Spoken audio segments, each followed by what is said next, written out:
Hello and good morning students. SCCP edu पॉइंटच्या नवीन व्हिडिओमध्ये पुन्हा एकदा आपलं स्वागत आहे. आणि आज या व्हिडिओमध्ये आपण slope of a line in XY plane म्हणजेच XY प्लेन मध्ये म्हणजेच आपल्या ग्राफमध्ये रेषेचा चढ कसा तयार होतो, रेषेचा चढ काय असतो, what is a slope of line, how the formula of slope of line is form, ह्या सगळ्या गोष्टी कव्हर करणार आहोत. तर सगळ्यात अगोदर पाहूया definition of a slope of a line, रेषेच्या चढाची व्याख्या.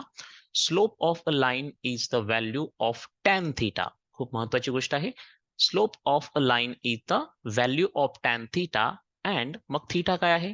And theta is the angle made by the line. ज्या लाईनचा आपण स्लोप काढतोय त्या लाईनने जो अँगल फॉर्म केलेला आहे त्याला थिटा म्हणणार आहोत आपण, to the positive direction with the x axis. आणि हा अँगल जो असणार आहे एक्स ऍक्सिसच्या पॉझिटिव्ह डिरेक्शनने तयार झालेला असेल. मग या अँगलच्या टॅन थिटाची जी व्हॅल्यू असेल ती व्हॅल्यू म्हणजेच त्या लाईनचा स्लोप असेल. असे सिंपल डेफिनेशन आहे. तुम्ही इथे पाहू शकता की XY प्लेन मध्ये ही लाईन यल जी आहे, ही लाईन यल एक्स ऍक्सिसला या ठिकाणी इंटरसेक्ट करते आणि तिने पॉझिटिव्ह डिरेक्शनला म्हणजेच अँटी क्लॉकवाईज फिरून जो एक थिटा नावाचा अँगल फॉर्म केलेला आहे त्या थिटा नावाच्या अँगलचा म्हणजेच टॅन थिटाची जी काही व्हॅल्यू असणार आहे या अँगल संबंधित टॅनचा जो रेशो असेल आणि त्या रेशोची जी व्हॅल्यू असेल ती व्हॅल्यू म्हणजेच लाईन एलचा स्लोप असेल. त्याचप्रमाणे आता तुम्ही इकडे एक गोष्ट पाहता, ही जी हिरवी लाईन तुम्हाला दिसत आहे तिने सुद्धा एक्स ऍक्सिसला इथे इंटरसेक्ट करून पॉझिटिव्ह डिरेक्शनने एक ऑप्ट्यूज अँगल फॉर्म केलेला आहे. मग तो obtuse angle more than 90 degree असणार आहे. मग त्या मोर दॅन 90 डिग्री अँगलचा जो काही टॅन थिटाची व्हॅल्यू असेल त्या अँगल संबंधी ती त्या लाईनचा स्लोप असणार आहे. ठीक आहे. महत्वाची गोष्ट एवढीच की टॅन थिटाची ती व्हॅल्यू घ्यायची आहे ज्या ठिकाणी ती लाईन एक्स ऍक्सिसला पॉझिटिव्ह डिरेक्शनने म्हणजे एक्स ऍक्सिसला इंटरसेक्ट करून पॉझिटिव्ह डिरेक्शनने जो अँगल फॉर्म करेल त्या अँगलच्या टॅन थिटाची व्हॅल्यू म्हणजेच त्या लाईनचा स्लोप असतो. ही एक सिंपल डेफिनेशन आणि एक्सप्लेनेशन होतं स्लोप ऑफ लाईनचं. चला तर या ठिकाणी आता पाहूया आपण how the slope formula is form. सगळ्यांना ट्रिगोनोमेट्रीचे बेसिक रेशोज माहिती आहेत जे आपण 9th क्लासमध्ये सुद्धा पाहिलेले आहेत. आता ह्या पिवळ्या रंगामध्ये तुम्हाला दिसत आहे हा आहे आपला x axis, positive direction of x axis, आणि हा आहे आपला वाय ऍक्सिस. मग या एक्स वाय प्लेन मध्ये ही ग्रीन लाईन जी दिसते जिला आपण नाव यल देऊयात, ती ग्रीन लाईन या ठिकाणी इंटरसेक्ट करते एक्स ऍक्सिसला आणि तिने काय केलेलं आहे थीटा नावाचा अँगल फॉर्म केलेला आहे. ओके. त्याच्यानंतर ह्या लाईनवर आता दोन पॉइंट्स आहेत. म्हणजे बेसिकली आपण फॉर्म्युला पाहणार आहोत, formula of slope of line if 2 points on the line are given. मग ही लाईन जी लाईन यल आहे ती लाईन यल दिलेली आहे आणि तिच्यावरती हे 2 पॉइंट्स ए आणि बी गिवन आहे ज्यांचे कोऑर्डिनेट्स x1, y1 आणि x2, y2 असे दिलेले आहेत. ठीक आहे. मग हे कोऑर्डिनेट्स म्हणजेच काय हो? बघा, ए चा एक्स कोऑर्डिनेट म्हणजेच काय x1 आहे, म्हणजे 100% इथून जर एक्स ऍक्सिस वर जर आपण असा परपेंडिक्युलर ड्रॉ केला तर या ठिकाणी x1 हा कोऑर्डिनेट आपल्याला मिळाला पाहिजे. आणि y1 म्हणजे काय, याच पॉइंटचा तो y कोऑर्डिनेट आहे. तर इथून y ऍक्सिस कडे गेल्याच्या नंतर आणि परपेंडिक्युलर ड्रॉ केल्याच्या नंतर जो कोऑर्डिनेट आपल्याला मिळतो तो असतो y1. आता बी या पॉइंटच्या कोऑर्डिनेट्स थोडं एक्सप्लेनेशन करूया. बी चा एक्स कोऑर्डिनेट x2 आहे, म्हणजेच इथून एक्स ऍक्सिस कडे इथे गेले असता या ठिकाणी जो पॉइंट मिळणार आहे तो x2 असणार आहे. आणि y कोऑर्डिनेट फाइंड करण्यासाठी आपण y ऍक्सिस वर परपेंडिक्युलर ड्रॉ करतो आणि परपेंडिक्युलर ड्रॉ केल्याच्या नंतर जो कोऑर्डिनेट आपल्याला मिळतो तो y कोऑर्डिनेट असतो. मग बी चा y कोऑर्डिनेट y2 आहे, x कोऑर्डिनेट x2 आहे, ए चा x कोऑर्डिनेट x1 आहे आणि y कोऑर्डिनेट y1 आहे. अशा प्रकारे. ठीक आहे. तर आपल्याला हा जो थीटा अँगल आहे या थीटा अँगलच्या टॅनची व्हॅल्यू काढायची, म्हणजे टॅन थीटाची व्हॅल्यू फाइंड करायची, असा तो फॉर्म्युला बनणार आहे. आता मी काय केलेलं आहे, एक्स ऍक्सिसला एक पॅरलल लाईन सपोज ही यम ड्रॉ केलेली आहे, राईट. ही लाईन यम आहे असं गृहीत धरा. मग ही लाईन जर पॅरलल असेल आणि आपली ही लाईन यल जी आहे, मी काय केलेलं आहे, यम ही लाईन एक्स ऍक्सिसला पॅरलल ड्रॉ केलेली आहे आणि लाईन यल जी आहे ती या दोन पॅरलल लाईनची ट्रान्सव्हर्सल आहे असं कन्सिडर करा. मग या ठिकाणी थीटा अँगल फॉर्म होत असेल तर हा त्याचा करस्पॉन्डिंग अँगल आहे, म्हणजे हा अँगल सुद्धा काय असणार आहे, थीटा असणार आहे, राईट. ओके. त्याच्यानंतर आता इथे एक ट्रायंगल फॉर्म झालेला आहे. त्या ट्रायंगलचं नाव आपण घेऊया ABC, जिथे अँगल C हा 90 डिग्रीज आहे. म्हणजेच पायथागोरस थेरम याच्यामध्ये यूज केला जाऊ शकतो किंवा ट्रिगोनोमेट्रिक रेशोज फाइंड केले जाऊ शकतात. तर त्याच्या अगोदर आपण AC ही लेंथ काय आहे पाहूया.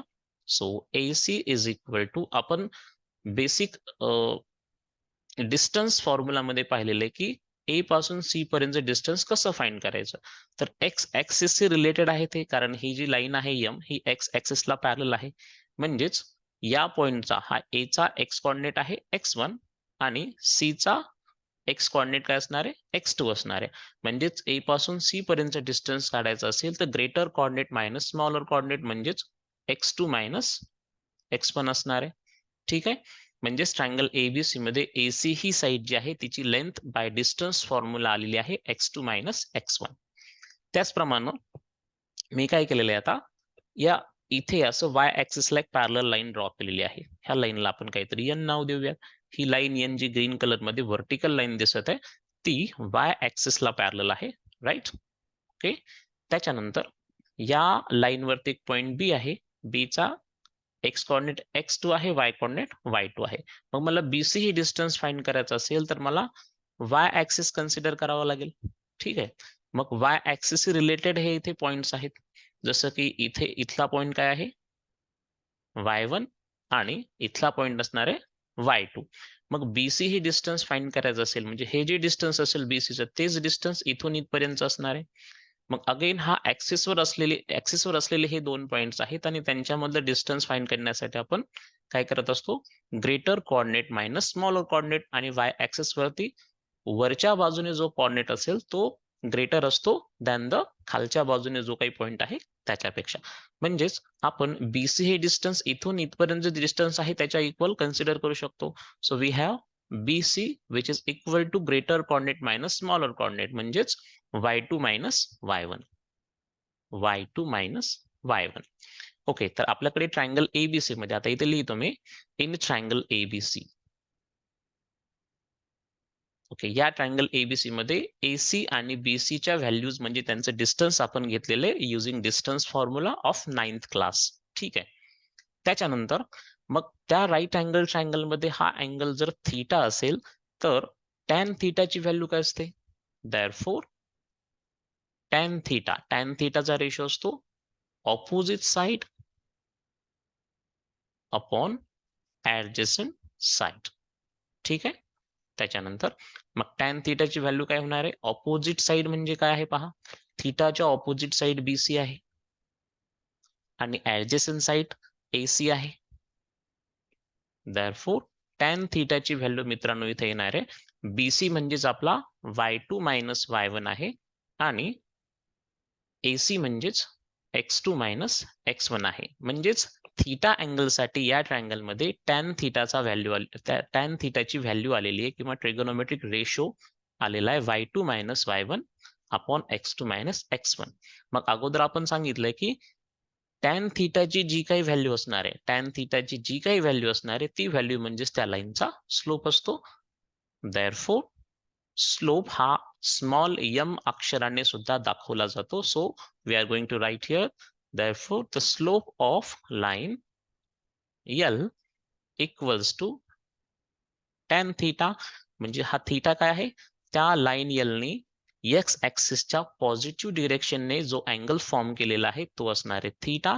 सो लाईन M चा स्लोप जो असणार आहे तो टॅन थीटाच्या इक्वल असेल आणि टॅन थीटाची व्हॅल्यू आपण वरती ऑलरेडी फाइंड केलेली आहे, ती आहे y2 minus y1 upon x2 minus x1. तर अशा प्रकारे कोणत्याही लाईनचा स्लोप जो असेल तो स्लोप आपण या फॉर्म्युल्याने दाखवू शकतो. आणि याच्यामध्ये हे x1 y1 x2 y2 जे आहेत त्या लाईनवरील दिलेल्या दोन पॉइंटचे कॉर्डिनेट्स आहेत आणि हे दोन पॉइंट्स आपल्या लाईन एल वरती होते ए आणि दुसरा होता बी. ए चे कॉर्डिनेट्स आपण घेतलेले आहेत x1 y1 आणि बी चे कॉर्डिनेट्स होते x2 y2. म्हणजेच कोणत्याही लाईनवर जर दोन पॉइंट्स गिवन असतील, दोन डिस्टिंक्ट पॉइंट्स कोणत्या लाईनवरचे गिवन असतील ग्राफवरती, तर त्या लाईनचा स्लोप काढण्यासाठी आपण हा फॉर्म्युला यूज करत असतो.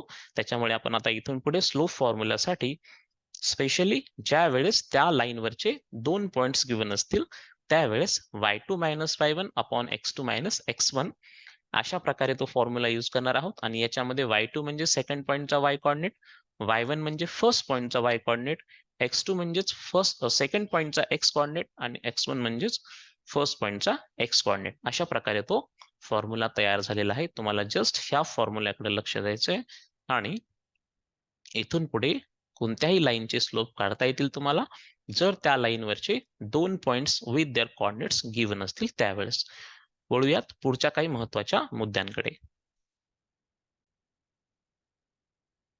आता पाहूयात काही डिफरंट टाइपच्या लाईन्सचे स्लोप कसे आपण फाइंड करू शकतो.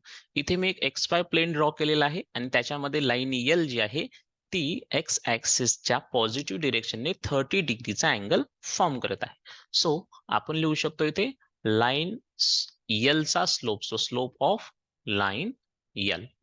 ओके, लाईन L चा स्लोप काय असणार आहे tan 30 डिग्री, कारण ती काय करते एक्स ऍक्सिसच्या पॉझिटिव्ह डिरेक्शनने 30 डिग्रीचा अँगल फॉर्म करत आहे.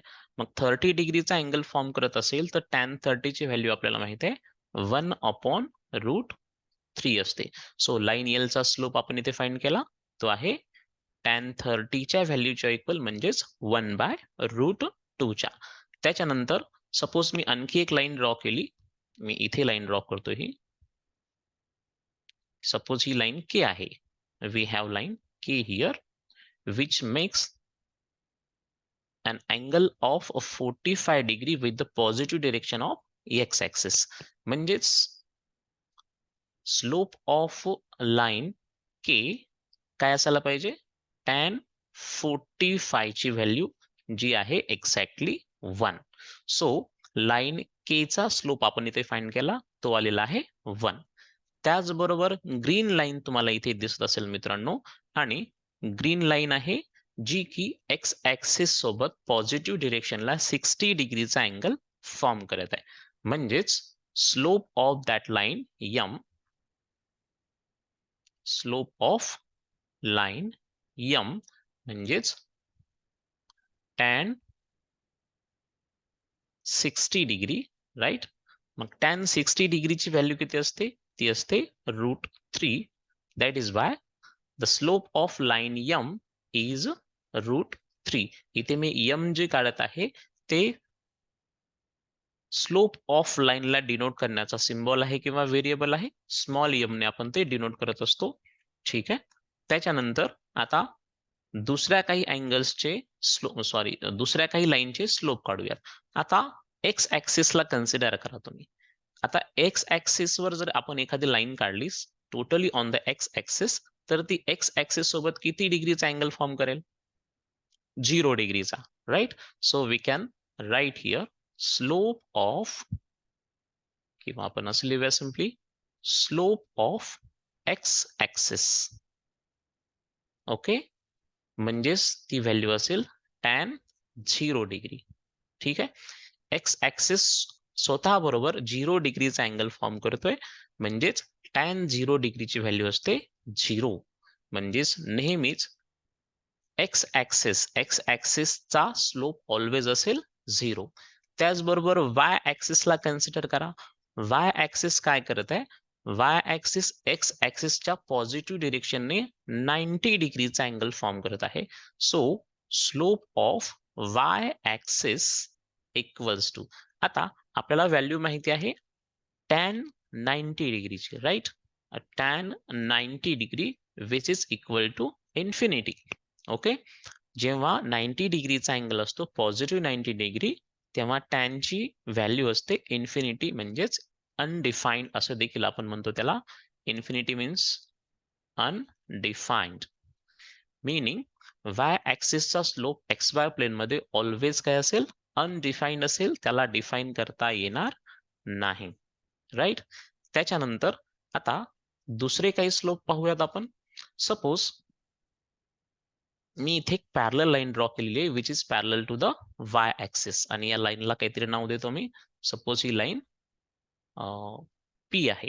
So line P is parallel to line. So line P is parallel to x axis. मग जेव्हा दोन लाईन्स XY प्लेन मध्ये गिवन असतात तेव्हा त्या पॅरलल लाईनची स्लोप्स इक्वल असतात, हे आपल्याला लक्षात ठेवायचंय. So slope of parallel lines are equal. Slopes of parallel lines are equal. They are always equal. ठीक आहे. मीनिंग जर लाईन पी एक्स ऍक्सिसला पॅरलल असेल तर slope of line P which is equal to slope of x axis, आणि x ऍक्सिसचा slope आपण already find केलेला आहे, तो 0 आहे. म्हणजेच एक्स ऍक्सिसला कोणती लाईन तुम्ही पॅरलल जर ड्रॉ केली तर त्या पॅरलल असलेल्या लाईनचा स्लोप ऑलवेज काय असणार आहे, 0 असणार आहे. त्याचप्रमाणे सपोज मी आता दुसरी एक लाईन ड्रॉ केली which is parallel to the y axis, आणि आपण आता शिकलोय की दोन पॅरलल लाईनचे स्लोप्स हे इक्वल असतात. मग ही लाईन जी आहे ती लाईन क्यू आहे असं आपण कन्सिडर करूया. सो लाईन क्यू इज नाव पॅरलल टू वाय ऍक्सिस, म्हणजेच लाईन क्यू चा जो काही स्लोप असणार आहे, slope of line Q which is equal to slope of y axis, आणि वाय ऍक्सिसचा स्लोप इनफायनाइट असतो, सॉरी अनडिफाईन्ड असतो. त्याच्यामुळे आपण म्हणू शकतो की लाईन क्यूचा जो स्लोप आहे तो अनडिफाईन्ड आहे. राईट. सो नवीन कॉन्सेप्ट काय शिकलो आपण, 3 महत्वाच्या गोष्टी. XY प्लेन मध्ये दोन पॅरलल लाईनचे स्लोप ऑलवेज कॉन्ग्रंट असतात, सॉरी ऑलवेज इक्वल असतात, आणि एक्स ऍक्सिसचा जो स्लोप असतो तो 0 असतो. वाय ऍक्सिसचा स्लोप अनडिफाईन्ड असतो. म्हणजेच XY प्लेन मध्ये एक्स ऍक्सिसला पॅरलल असलेल्या प्रत्येक लाईनचा स्लोप हा 0 असेल, आणि वाय ऍक्सिसला पॅरलल असलेल्या प्रत्येक लाईनचा स्लोप हा अनडिफाईन्ड असेल. मग तुम्हाला आणखी एक लाईन एन इथे दिसत असेल, राईट. लाईन एन जी की एक्स ऍक्सिसच्या पॉझिटिव्ह डिरेक्शनने 120 डिग्रीचा अँगल फॉर्म करत आहे, म्हणजेच ऑप्ट्यूज अँगल फॉर्म करत आहे. आता इथे आपल्याला हा घ्यायचा नाही अँगल, पॉझिटिव्ह डिरेक्शनने तयार झालेला जो अँगल असेल. आता हे कोड तुमच्यासाठी, या लाईन एनचा स्लोप काय असेल जो की पॉझिटिव्ह डिरेक्शनने एक्स ऍक्सिसच्या 120 डिग्रीचा अँगल फॉर्म करत आहे, तर त्या लाईन एनचा स्लोप तुम्हाला फाइंड करायचा आहे. तुर्तास आजच्यासाठी एवढंच. आज आपण फक्त स्लोप ऑफ लाईनची ओळख घेतली. नेक्स्ट मध्ये आपण जो प्रॅक्टिस सेट आहे, थर्ड प्रॅक्टिस सेट 5.3 त्याला कव्हर करणार आहोत, which is totally based on the formula of slope of line. Thanks for watching this video. Have a great time. Bye bye.